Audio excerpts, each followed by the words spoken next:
Muito boa noite, que Jesus nos abençoe, nos proteja e nos envolva na sua paz. Como dizem sempre, o acaso não existe. A leitura que o João fez hoje tem tudo a ver com o tema que eu escolhi hoje para conversar com vocês.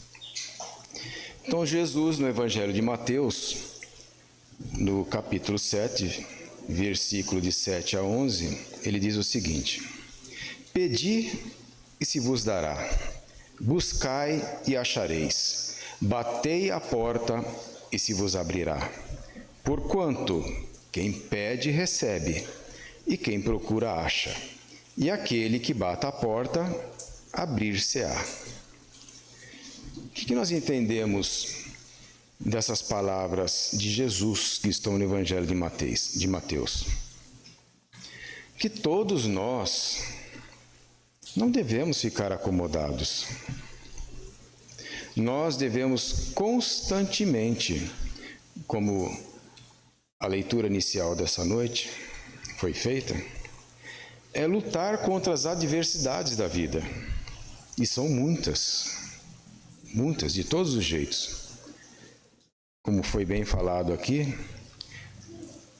todos nós seremos testados através de tentações, de dificuldades.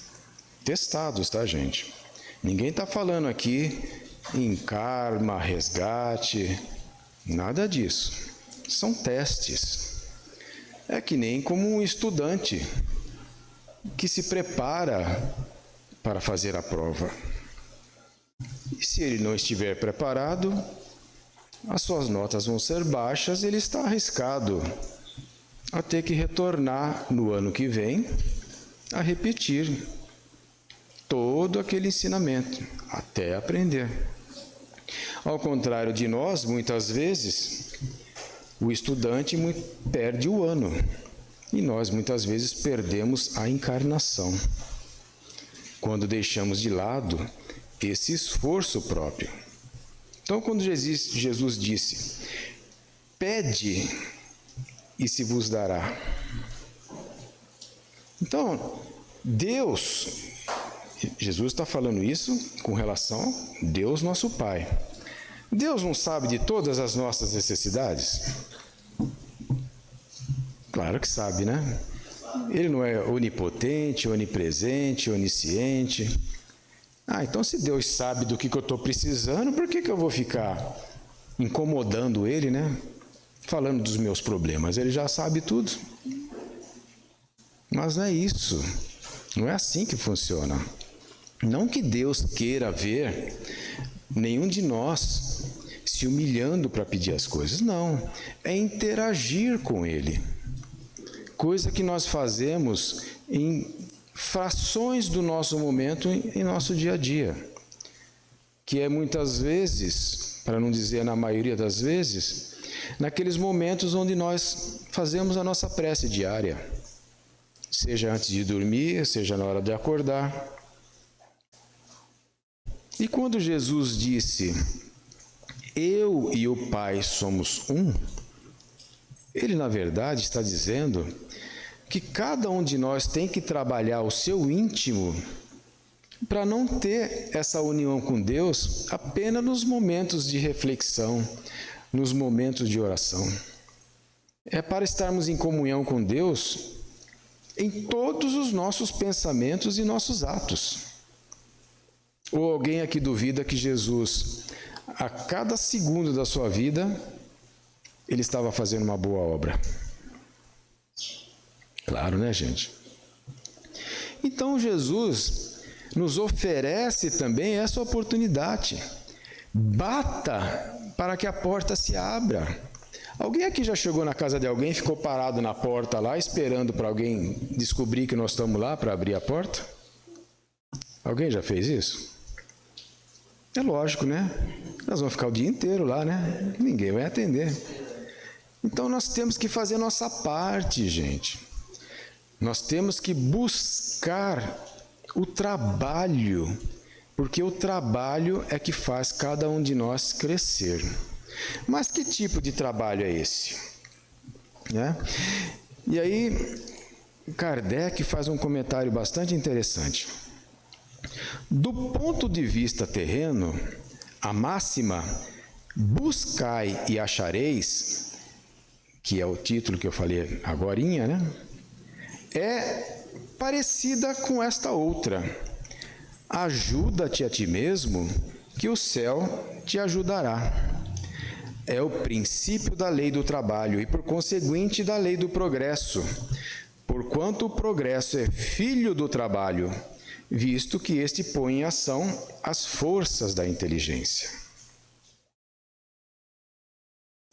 Deus, eu estou passando dificuldades financeiras, seja lá o que for, todo mundo está passando dificuldade, né? Uma ou outra, né? Seja sentimental, financeira. E aí o que a gente faz?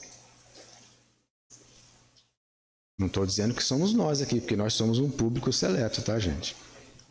Mas a maioria das pessoas reclama da vida. É o primeiro ato da criatura quando vem as provas, é reclamar, ao invés de buscar a solução. É a mesma coisa que o aluno reclamar do professor por ele não ter passado de ano. Não é assim que funciona? A gente não reclama do professor? Esse professor me repetiu. Foi o professor que te repetiu? Tem certeza? Você mesmo se repetiu. Tem até um trecho, né, do Evangelho que Jesus fala assim, que nós temos que escolher, né? Cada um de nós temos que escolher sermos os eleitos. Porque ao contrário do que muita gente pensa, Deus não fica lá julgando você para a direita, você para a esquerda. Não, gente. Nós temos que evoluir o nosso pensamento com relação a Deus. E não só com relação a Deus, aos nossos protetores, tudo, né? Existe uma lei universal que rege todas as existências do universo, que chama lei de ação e reação. Isso é o suficiente para manter a harmonia de tudo. Ali está embutido magnetismo, pensamento, trabalho, tudo. Tudo que nós fizemos, nós vamos receber a contrapartida daquilo que nós projetamos. Então, a lei do trabalho é a lei da evolução, gente. Jesus mesmo disse: Deus, nosso Pai, trabalha até hoje.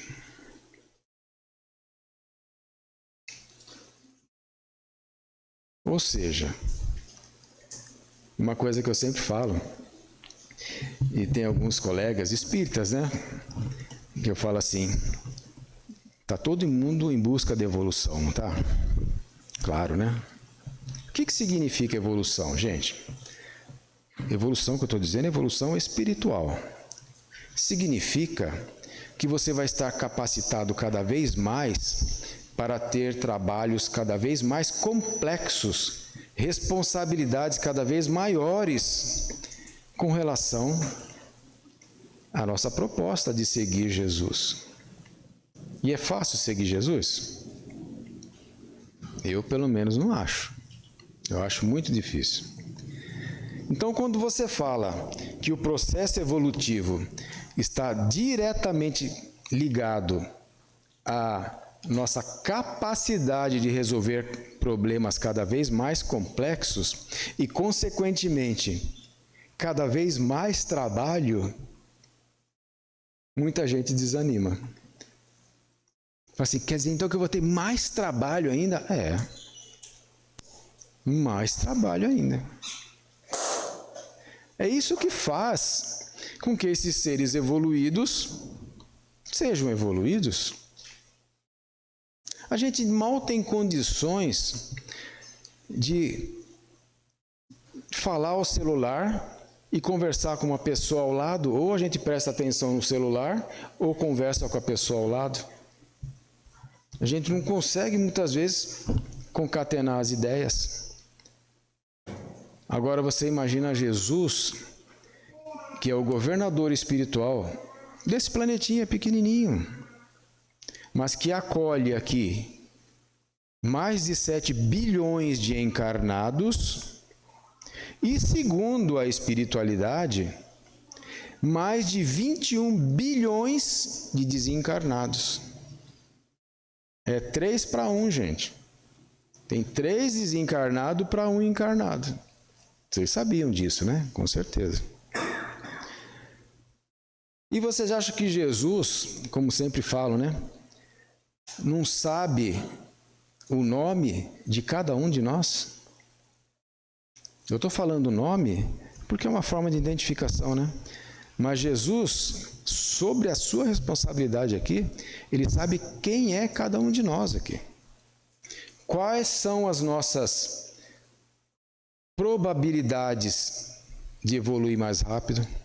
Quais são as probabilidades de nós criarmos mais problemas? Sabe de tudo isso, gente. Então, vocês já imaginaram o que é a mente de um ser desse aí? Já imaginaram? Vocês já imaginaram os problemas que ele tem que resolver? E a gente reclama dos nossos problemas, né? A gente fala assim, esse problema aqui está muito difícil. Está difícil mesmo. E aí Kardec continua. Se Deus houvesse isentado do trabalho do corpo o homem, seus membros teriam atrofiado. A lei do trabalho é uma lei de Deus, gente. Se houvesse isentado do trabalho da inteligência, seu espírito ainda estaria na infância. Alguém tem dúvida disso? E tem muita gente na infância ainda, né? Que não consegue sequer entender o que é reencarnação. Eu não acredito na reencarnação. Eu ouço muito isso, porque eu tenho muitos amigos evangélicos. Tenho muitos mesmo. E eu falo, tranquilo. Você não acredita na reencarnação, mas a reencarnação acredita em você. E ela é que vai te colocar na linha, com toda certeza. Então, se nós não usarmos a nossa inteligência, nós vamos ficar naquela infância espiritual, vivendo o instinto animal. E nós vivemos muito do instinto animal, como eu falei logo no começo. A nossa comunhão com Deus, com a espiritualidade superior, ainda não é 24 horas por dia. É naqueles momentos de reflexão onde nós fazemos as nossas orações. Que ninguém se sinta ofendido aqui. Mas a grande maioria ainda vive essa fase. Ou seja, nós estamos vivendo ainda puramente do nosso instinto. Ou seja, o instinto, ele é animal. Então, ele cuida da preservação da matéria. É essa que é a nossa questão. Então, a maioria de nós está preocupada em trabalhar, em criar sua família. Ou seja, nós estamos muito ligados, mas muito mesmo, às coisas materiais que nos rodeiam. Nós ainda nos preocupamos muito com o que vamos vestir, com o carro que nós vamos ter, com a casa que nós poderemos conquistar. Isso é um problema? Depende, gente. A riqueza, o fato de você ter bens materiais, nunca vai ser um problema, desde que você também invista na sua parte espiritual. Por quê? O que vai sobrar depois do nosso curto período na matéria, o que vai ser? O espírito. Vai ser o Espírito. E o que é que nós fizemos da nossa oportunidade, da nossa sala de aula, que é o corpo físico? Nosso corpo físico é a nossa sala de aula. Então aqui mesmo fala, né? Trabalha e produza. Isso aqui, Kardec não está falando só de trabalhar materialmente. Isso também, tá, gente? Mas temos que trabalhar espiritualmente também. Trabalhe e produza. Desta maneira, serás filhos das tuas obras, terá delas o mérito e serás recompensado de acordo com o que hajas feito. Eu, desde que me entendo por gente, tenho uma preocupação muito grande social. Eu tenho um trabalho social há mais de 30 anos. Quem me conhece aqui sabe disso. Não que isso seja um mérito meu, de jeito nenhum. É mais uma necessidade do que um mérito.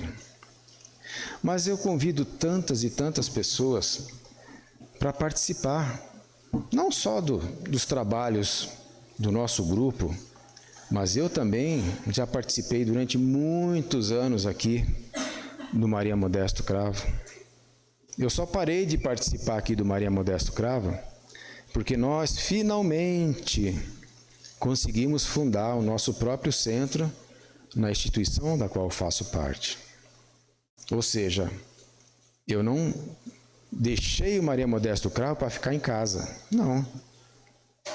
Eu deixei o Maria Modesto Cravo para implantar uma nova realidade num bairro distante de Campo Grande.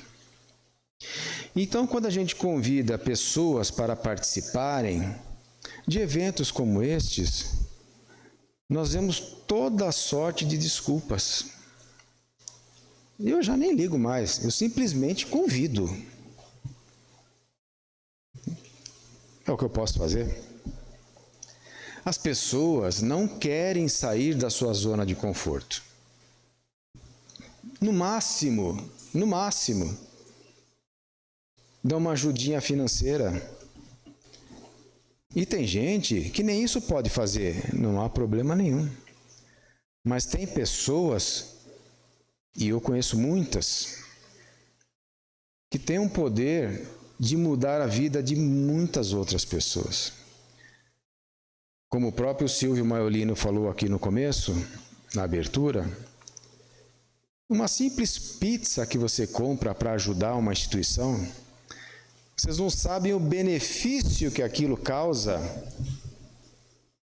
para outras pessoas necessitadas, para melhorias do próprio ambiente da qual nós fazemos os nossos estudos coletivos. Então, muitas pessoas se sentem até ofendidas de quando você cobra delas uma posição, mesmo que seja financeira, para ajudar o seu centro, a sua instituição. Eu conheço tudo, gente, tudo quanto é tipo de gente. E eu não me abalo mais com nada. Eu apenas lamento. Lamento porque, na minha humilde opinião, são oportunidades perdidas que depois muitos vão se lamentar bastante. Porque, como eu disse, passa rápido a vida, né? Passa muito rápido, gente.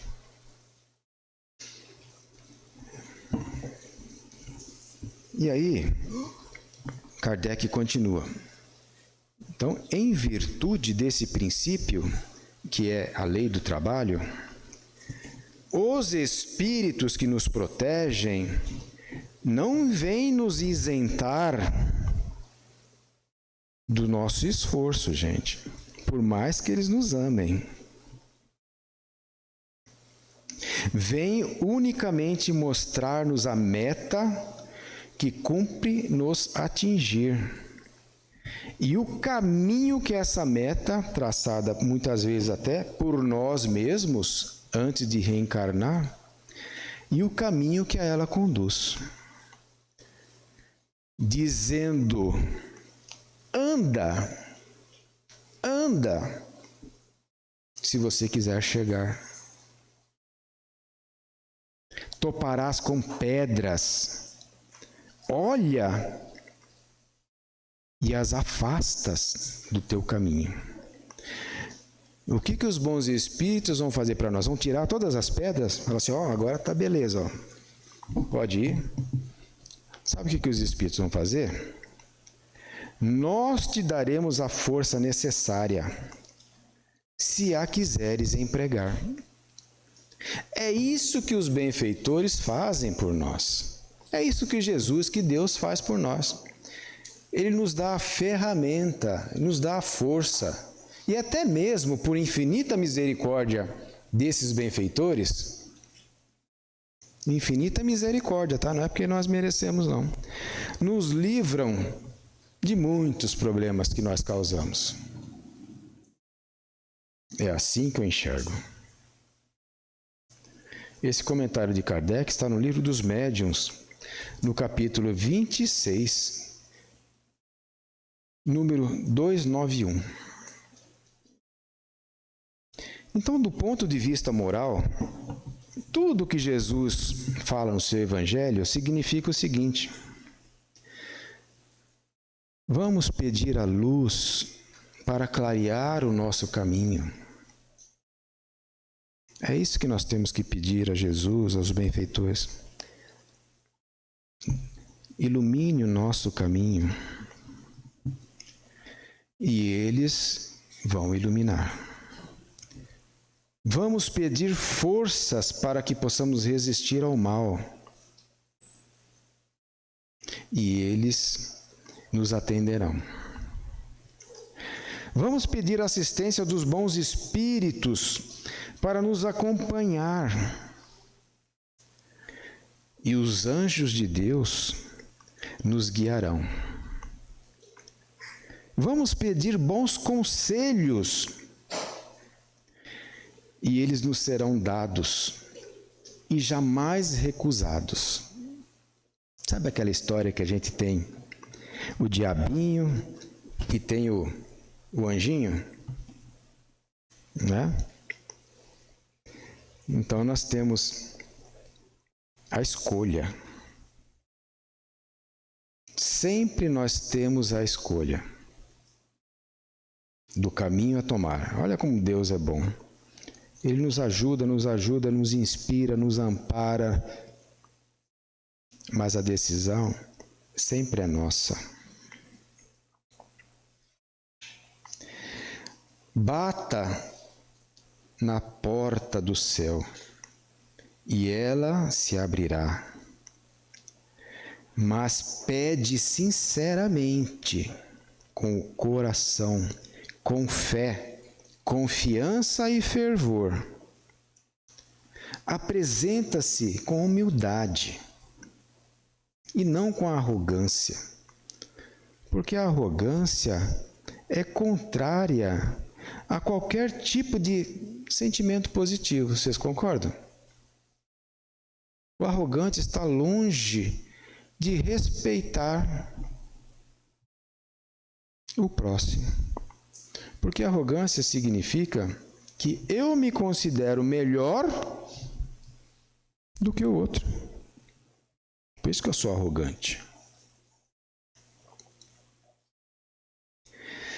Agindo assim, jamais seremos abandonados às nossas próprias forças. E se vocês caírem, serão o castigo pelas escolhas erradas feitas pelo vosso orgulho.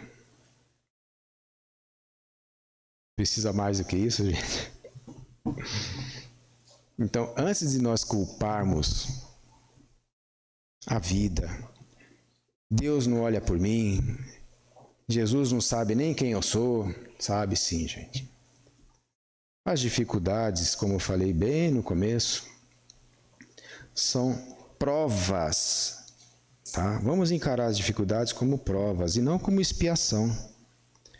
Expiação é aquilo que está programado para você passar por determinada dor, determinada dificuldade, para você vencer, porque em algum momento do seu passado você deixou uma desarmonia lá atrás. Então essa expiação é para você reharmonizar aquela energia lá para trás. Mas a gente sabe, conforme nós vamos estudando, que Deus é nosso Pai. E que se um pai humano, estou falando no modo genérico, tá, gente? Pai e mãe, tá? Se um pai humano quer proteger a todo custo o seu filho, livrá-lo de todo o mal, protegê-lo, ampará-lo, que dirá Deus, que é a infinita perfeição e que nos ama de uma forma que nós nem imaginamos a forma de amor dele. Você acha que Deus não quer o melhor para cada um de nós? Claro que quer. É a mesma coisa que eu fazer todas as tarefas para o meu filho. Putz, seu filho tirou 10 em tudo, hein? Foi meu filho que tirou 10 em tudo? Ele levou a fama, né? Mas eu que fiz a prova dele. E aí? E na hora que ele estiver sozinho, como é que vai ser? Então é por isso que Deus trabalha a todo instante o nosso íntimo. Nós, espíritos eternos. Para que os erros de hoje nós possamos trabalhar e refazer a nossa existência, buscando a cada vez mais nos tornar perfeitos dentro da nossa, evidentemente, né? Dentro dos nossos limites. E olha só para a gente, como eu falei aqui, muito em oração, né?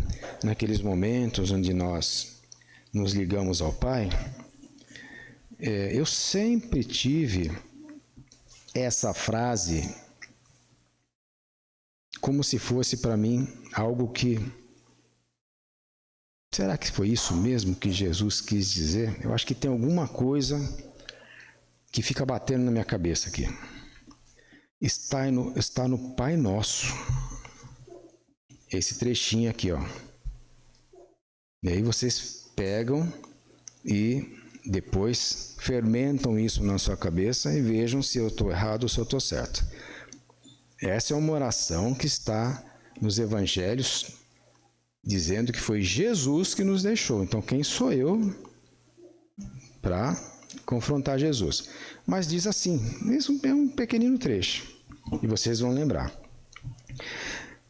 Pai, porque o Pai Nosso é nossa conversa com o Pai. Pai, não nos deixe cair nas tentações. Estão lembrados desse pedaço? Nos livra do mal. E aí termina. Assim seja, ou amém. Não nos deixe cair nas tentações e nos livra do mal. Ou seja, para quem prestou atenção no que eu falei até agora, é totalmente contrário a tudo que eu falei até agora. Deus não gostaria, não acabei de falar, se eu que sou pai humano, gostaria de livrar o meu filho do mal? Gostaria. Gostaria de não deixar cair ele em tentação nenhuma? Opa, vou livrar ele de todas as tentações. E o que vai ser quando crescer? Que cidadão útil vai ser se eu livrei ele de todos os problemas da vida? Então Deus, gente, nós não podemos pedir isso ao Pai. Não nos deixes cair na tentação. E eu já mudei meu Pai Nosso, tá? Por conta própria. Eu sempre faço assim. Pai, me fortaleça. Como está falando aqui, Kardec está falando. Me fortaleça, Pai, a fim de que eu possa vencer as tentações pelo que eu tenho que passar. Meu mérito, gente, meu mérito. Eu tenho que vencer as tentações da vida. E Deus me fortalecendo, eu não caindo nas tentações, porque Ele está me ajudando a compreender as leis da vida, as leis de ação e reação, eu também vou me proteger e não vou cair no caminho do mal, não é mesmo, gente? Então, eu não preciso pedir para Deus, Deus me livra do mal. Como eu falei, por misericórdia divina, Ele nos livra de muita encrenca. Sem nós pedirmos, nos livra mesmo, gente. Porque Ele entende que nós somos crianças em espírito. Ele sabe disso. Então tem muitas e muitas vezes que Ele nos carrega no colo, como se fosse um bebezinho mesmo. Porque senão a gente não conseguiria levantar sozinho. Ele sabe no estágio que nós estamos.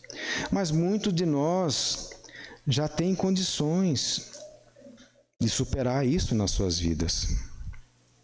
Já podemos caminhar com as nossas próprias pernas, gente. Não estamos maduros espiritualmente falando, não. Mas também não somos mais crianças espirituais. Quem sabe nós não somos adolescentes espirituais?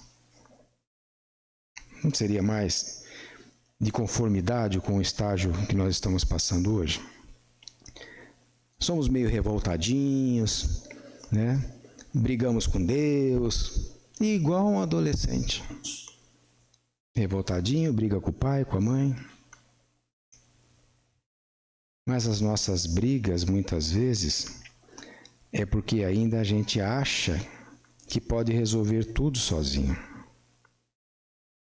E nós não resolvemos, gente, enquanto a gente não aprender a ser solidário.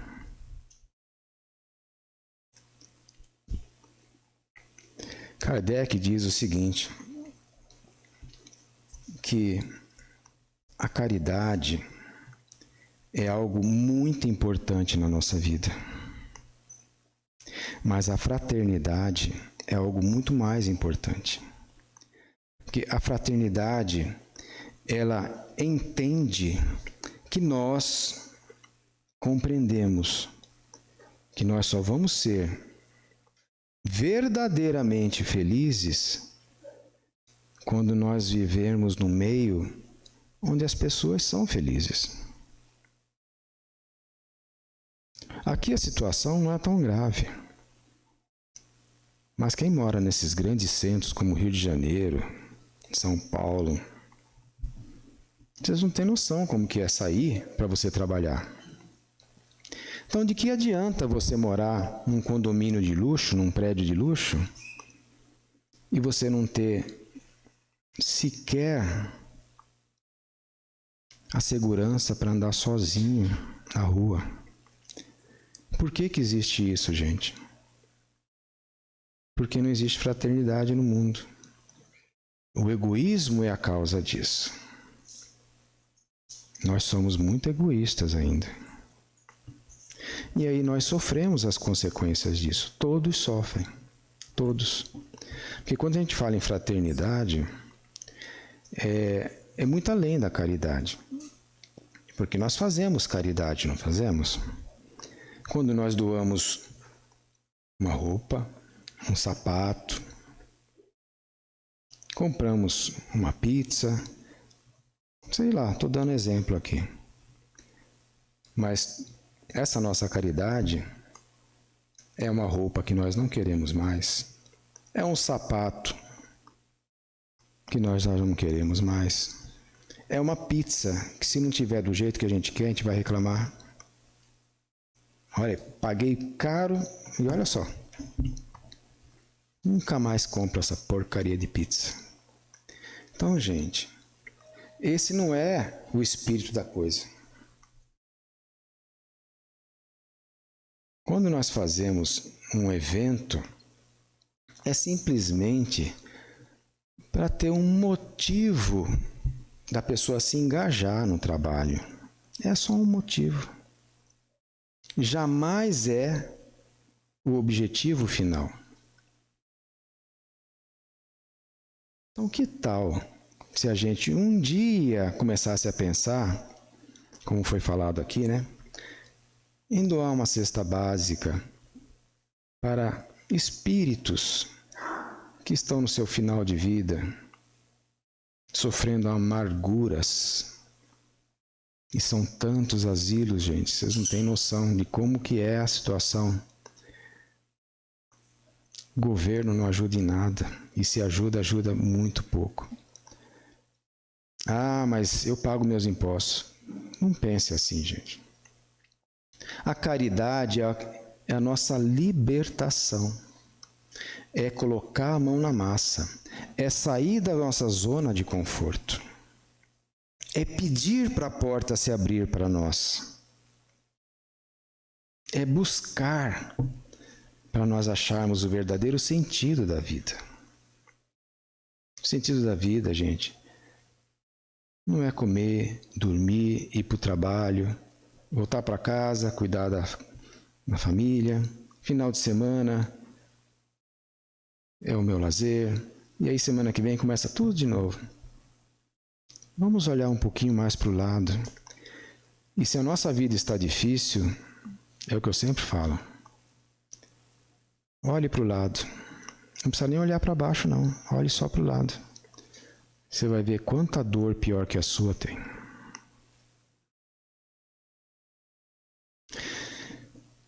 Então, gente, era esta a mensagem que eu queria passar para vocês. São coisas que me incomodam muito, né? Porque, como eu disse para vocês, eu estou envolvido com trabalhos comunitários há mais de 30 anos.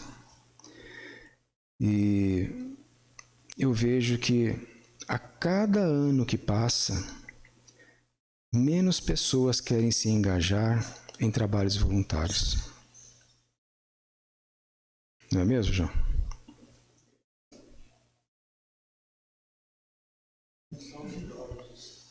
Então, é isso mesmo, gente. Parece que nós não estamos conseguindo, né, atrair os jovens, né? É muito difícil atrair o jovem. Então vamos orar, pedir a Deus que, nesse momento de transição planetária, a gente tenha forças para não cair nas tentações e perder todas as nossas conquistas que já temos hoje. Porque, ao contrário do que muitos pensam, é muito fácil cair, gente. E muitas vezes, cair já no final da jornada é uma catástrofe. Para aqueles que conhecem aquele livro, que é muito famoso, né?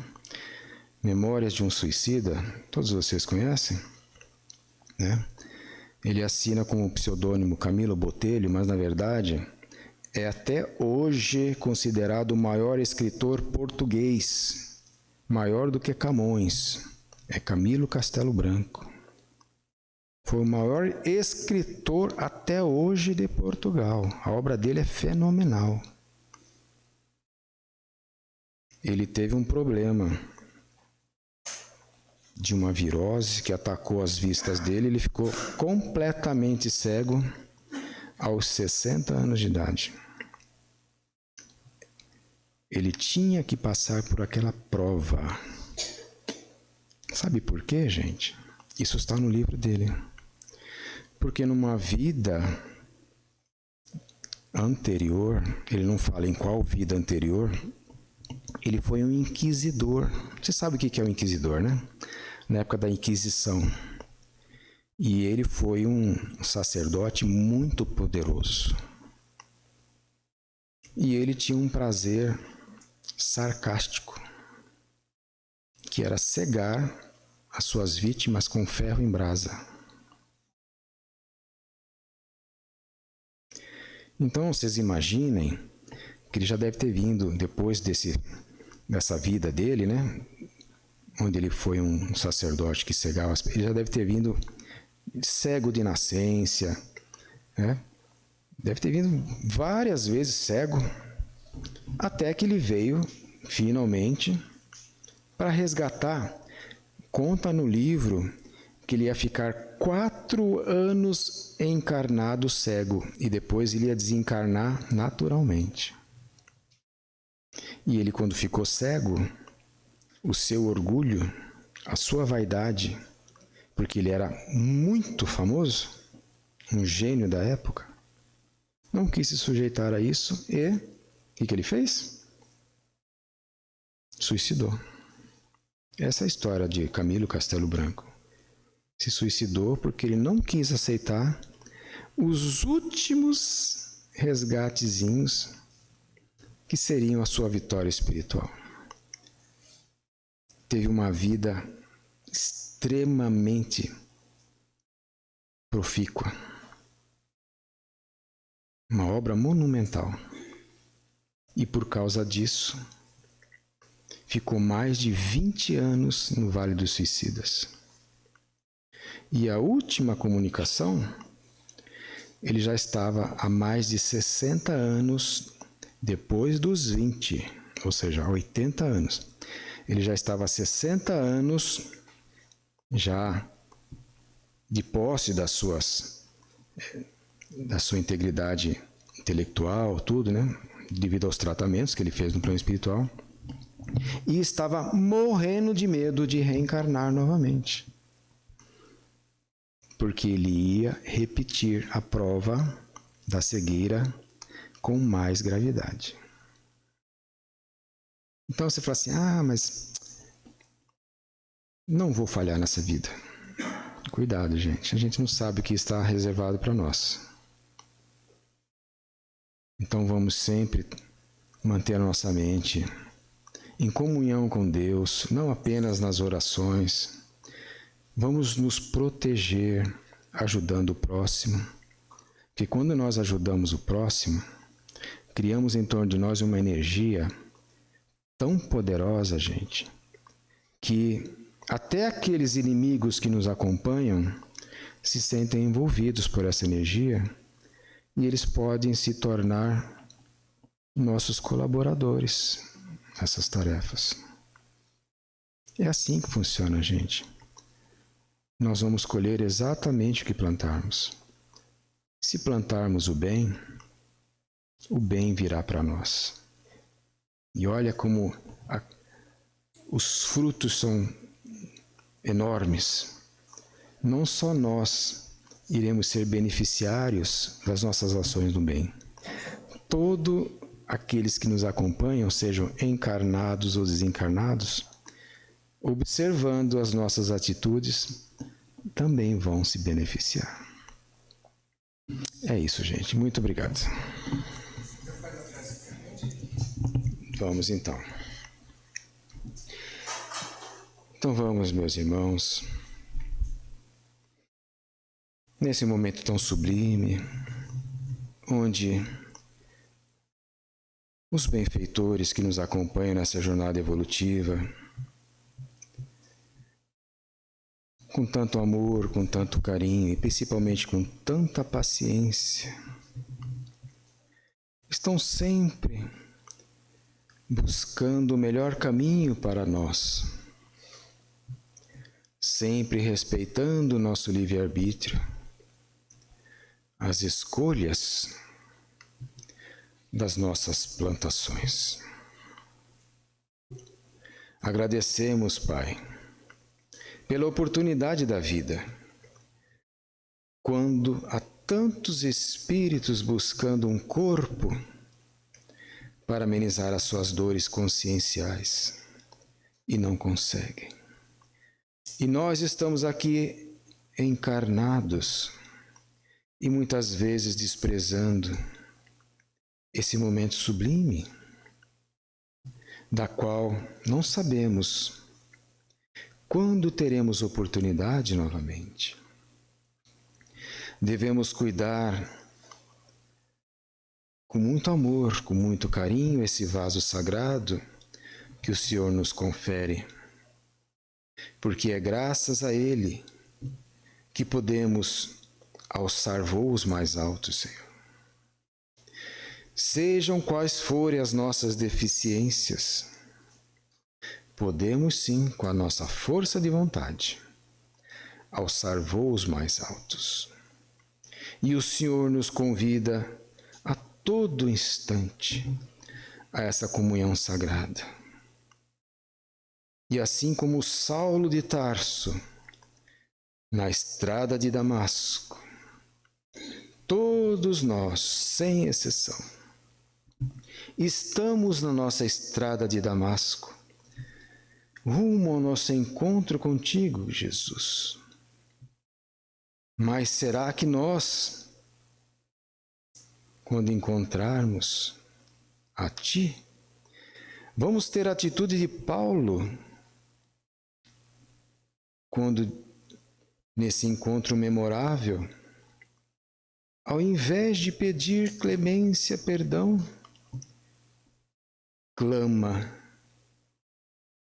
que até hoje retumba em nossa mente e nosso coração. Ele diz: Senhor, o que queres que eu faça? Que tenhamos, cada um de nós, quando encontrarmos o Cristo verdadeiramente em nós, façamos a mesma proposta a Jesus. Senhor, o que quer que nós façamos? Obrigado a todos vocês, queridos irmãos. Que as bênçãos de Deus, nosso Pai Criador, se derrame sobre todos nós. E que Jesus, nosso divino amigo, amado Mestre, irmão, nos envolva em sua infinita e misericordiosa paz. Que assim seja.